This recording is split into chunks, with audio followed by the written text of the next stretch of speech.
Hello everyone, and today we will be integraling the integral of square root of 1 plus x to the power of 2 all over by x times dx, and also the square root of x over square root of 1 plus x to the power of 2 times dx. I would love to do this first because that's easier. Okay, let's do it. To do this, we can use the simple U substitution rule, which I will set the U as is equal to 1 plus x to the power of 2. So differentiating U, we get 2 times x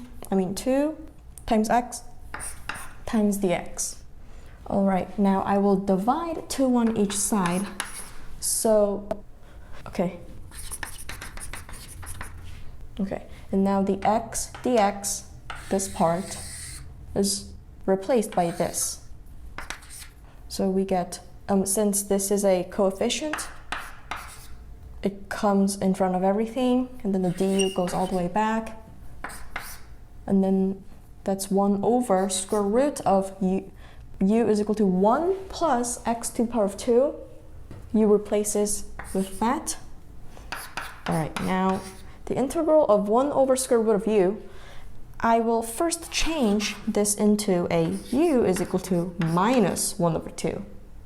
They're the same thing. Okay, now we integral it, okay? Now we do a plus 1 to the power, which then we have 1 over 2, and then we divide the power, which is 1 over 2, by everything. And this is just 2 times u to the power of 1 over 2. So yeah, we have times 2 times u to the power of 1 over 2 plus c. 1 over 2 and the 2 cancels out. And then the u, which was 1 plus x to the power of 2. So 1 plus x to the power of 2 to the power of 1 over 2 plus c. This is our answer. 1 over 2 can play the role as the square root. Okay, this is the answer we got for this, and now we will solve for this. Okay, let's move that back all the way to here. Okay, and now there is something you have to remember. This is, wait, I forgot what it was called. But yeah, it is called Trigonometric Substitution. Okay, you guys can go search it up, but for this case, which is square root of 1 plus x to the power of 2, we use x as just a tangent theta. Up in here, there's a 1, but we don't put that there, obviously. But if 1 was 9, then here comes 3, because if we square root at 9, we get 3.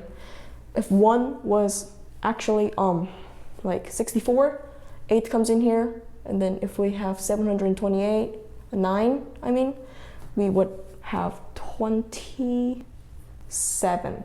Yes, yeah, we would have 27. Okay, so anyway, we use x as is equal to tangent theta. So differentiating that x, we get secant squared theta times d theta. Okay, now let's do some substitutions. So x is equal to tangent theta. So let's put it in. Then our numerator is also equal to tangent theta. Oh yeah, and times secant squared theta times d theta. From the trigonometric identities, 1 plus tangent squared theta is equal to secant squared theta. Okay, so now we have the integral of the square root of secant squared theta over tangent theta times secant squared theta times d theta.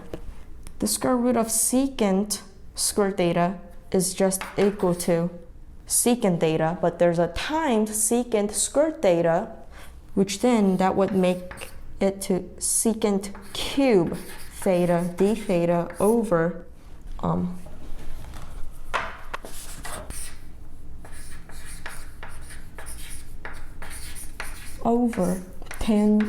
tangent theta. Okay, now this, I will break the secant cube theta to an integral of secant squared theta times secant theta all over by tangent theta times d theta. Okay, we don't have any room, so I will erase this and this. Okay, so this, from another trigonometric identities, we swap the secant squared theta as tangent squared theta minus 1. So tangent, wait a minute. No, the secant squared theta is just equal to tangent squared theta plus 1. Wait. Yeah, it is. And then we have a times secant theta all over by tangent theta times d theta. I will just just multiply secant theta by tangent squared theta and 1. If we do so, we get tangent squared theta times secant theta plus secant theta all over by tangent theta and times all by d theta. We can separate the fractions like this, because if I do that, it will make everything easier.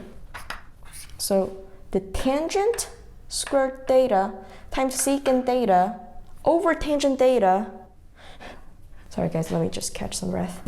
That is equal to tangent theta times secant theta times d theta. And then a plus secant theta. Okay, so secant theta is 1 over cosine theta. And then over tangent theta is equal to sine theta over cosine theta. That is equal to 1 over sine theta. So the integral of 1 over sine theta times d theta. Okay, I'm just trying to spot any mistakes if I made any. Yeah, I have no mistakes. And now let's continue on. So the integral of tangent theta times secant theta times d theta is equal to, okay, well, tangent theta is equal to sine theta over cosine theta, times secant theta is just 1 over cosine theta. All right, so now that is just sine theta over cosine squared theta. So we have the integral of sine theta over cosine squared theta times d theta. Plus that is just, I just memorized it, which is, I didn't memorize it, but I did. But I know how to do it though. So sine, wait, I don't remember what I put. All right. So the integral of 1 over sine theta times d theta is equal to ln absolute value of cosecant theta minus cotangent theta. Yes. And a plus c. Okay. And now the integral of sine theta over cosine squared theta, we can use the U substitution rule, setting U as equal to cosine theta, and then the du is equal to minus sine theta times d theta. So I will just multiply -1 on both sides. So then we have negative integral of 1 over u squared du And then I just copy that down.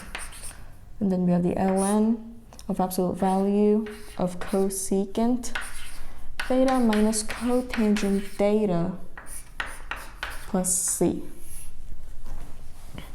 This is just equal to 1 over u. The integral of negative 1 over u squared is equal to just 1 over u. But we mentioned that u was equal to cosine, so we have 1 over cosine theta plus ln absolute value of cosecant theta minus cotangent theta, the absolute value of, and then plus c.